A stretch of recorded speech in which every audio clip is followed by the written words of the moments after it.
Hello children, in this session we are going to discuss exercise 5.1 question answers. Watch the video carefully. Question number 18. For what value of lambda is the function defined by f of x equal to lambda into x square minus 2x if x less than or equal to 0, equal to 4x plus 1 if x greater than 0, continuous at x equal to 0. What about continuity at x equal to 1? Listen children, we have a function defined in two intervals, x less than or equal to 0 and x greater than 0. And also given that the given function is continuous at x equal to 0. So our question is, for what value of lambda, for what value of lambda, the given function is continuous at x equal to 0. That is the first question. Second question is, at x equal to 1, what about the continuity? What is the continuity of the function f of x? Okay. So listen the first part of the question. Given that the function is continuous at x equal to 0. Listen children, a function is continuous at a point means its left hand limit and right hand limit and also value of the function at the given point all are equal to each other. So here at a point x equal to 0 and therefore left hand limit is written as limit x tends to 0 minus f of x equal to right hand limit can be written as limit x tends to 0 plus f of x equal to value of the function at x equal to 0 can be written as f of 0. Okay, so f of x is continuous means these three are equal to each other. Now replace all the values here. Limit x tends to 0 minus f of x. So limit x tends to 0 minus means define the function f of x for x less than or equal to 0. So look at the given function. For x less than or equal to 0, the function is defined as lambda into x square minus 2x. So replace f of x as lambda into x square minus 2x. Okay. Equal to limit x tends to 0 plus f of x. 0 plus means we have to define f of x for all x greater than 0. So here for all x greater than 0, f of x is defined as 4x plus 1. So replace f of x as 4x plus 1 equal to f of 0. f of 0 means the value of f of x at x equal to 0. So x equal to 0 means here value of f of x at x equal to 0 means, listen, the function is f of x lambda into x square minus 2x. So value of f of x at x equal to 0 means f of 0. f of 0 is equal to lambda into 0, that is 0. Now apply the limit. Apply the limit means put x equal to 0 here. So this becomes 0 into lambda equal to, put x equal to 0 here. So 4 into 0, 0, 0 plus 1, 1 equal to 0. So 0 into lambda equal to 1 implies lambda is equal to 1 by 0. Listen children, 1 by 0 means it is not defined. So lambda is not defined. So what is the meaning? Lambda is not defined means for the given function f of x is continuous at x equal to 0 for no real values of lambda. Okay. Not defined means no real values of lambda. The given function is continuous at x equal to 0. Or there is no real values of lambda such that the given function is continuous at x equal to 0. Okay. Now the second question, what about continuity at x equal to 1? To check continuity at x equal to 1, listen, x equal to 1 belongs to the interval x greater than 0 and in the interval f of x is defined as 4x plus 1.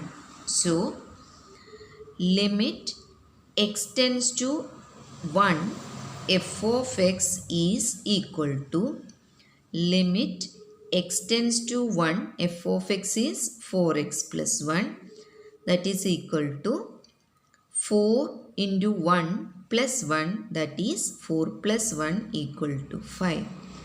So, limit of the function at x equal to 1 is equal to 5. I hope it's clear to you. Okay, students? Question number 19. Show that the function defined by g of x equal to x minus greatest integer function of x is continuous at all integral points. Listen the function g of x. In class plus 1, we already studied what is a greatest integer function. Okay. Listen children, greatest integer function is defined as it is the greatest integer less than or equal to x. Okay. Greatest integer function is defined as it is the greatest integer less than or equal to x. Now what is the meaning of greatest integer less than or equal to x? Suppose x equal to 1 or x equal to 2 or x equal to 3 or x equal to negative 1, x equal to negative 2 and so on. Listen, the greatest integer function of this integer is the greatest integer less than or equal to 1, that is 1 itself. Greatest integer function of 2 is 2. Greatest integer function of 3 is 3. Greatest integer function of negative 1 is negative 1. Greatest integer function of negative 2 is negative 2. Okay, that is greatest integer function of any integer, either positive or negative. Any integer is the same integer itself. Suppose we have a number x equal to 1.3. So what is the greatest integer function of this 1.3? So listen, if we draw a real line, we can see the integers are right side of 0, all are positive integers. Left side of 0, all are negative integers. Okay. So greatest integer function of 1.3 is the greatest integer less than or equal to 1.3. Suppose this is the point 1.3. So consider all the integers less than this 1.3 and take the greatest integer. So consider this interval. In this interval, which is the greatest integer? What is the greatest integer? It is 1. Okay children. Suppose we have a number 2.4. We want to find the greatest integer function of 2.4. So 2.4 is here.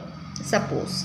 So consider all the integers less than this 2.4 and take the greatest integer. Here what is the greatest integer? 2. What is the greatest integer of 3.6? It is 3 and so on. Now what about greatest integer function of negative 1.3? Listen children, negative 1.3 occupies here.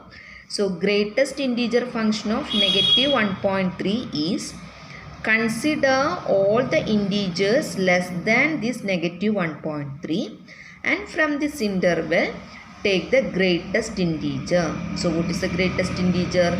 It is -2. Right? What is the greatest integer function of -4.1? It is -5. So recall the greatest integer function which you had already studied in class +1. Listen, in the question, the given function is g of x equal to x minus greatest integer function of x. Let us take x equal to 3. Okay. So we have to check whether the given function is discontinuous at this integral point. So listen, what is the left hand limit as well as right hand limit? So left hand limit is limit x tends to 3 minus f of x. That is limit x tends to 3 minus x minus greatest integer function of x.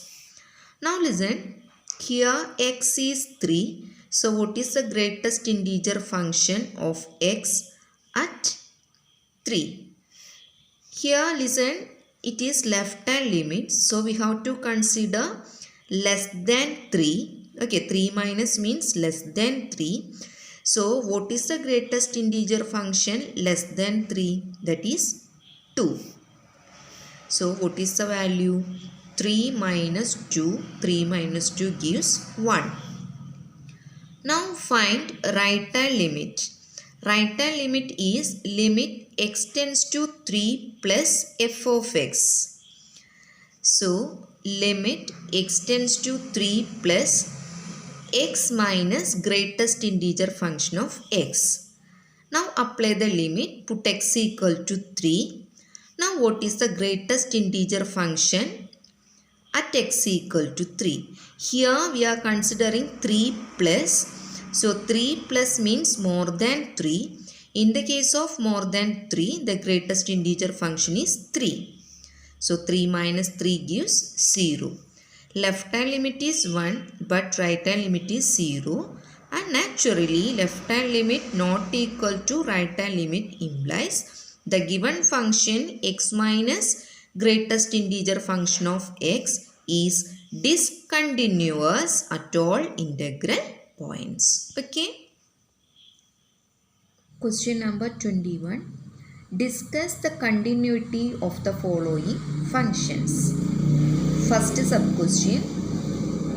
F of x equal to sin x plus cos x. Listen, the given function f of x is the sum of two functions, suppose g of x and h of x. If the function g of x is continuous at a point, suppose x equal to k, and h of x is continuous at a point x equal to k, then the sum of these two continuous function is also continuous at a point x equal to k. Okay, that means the sum of two continuous function is always continuous.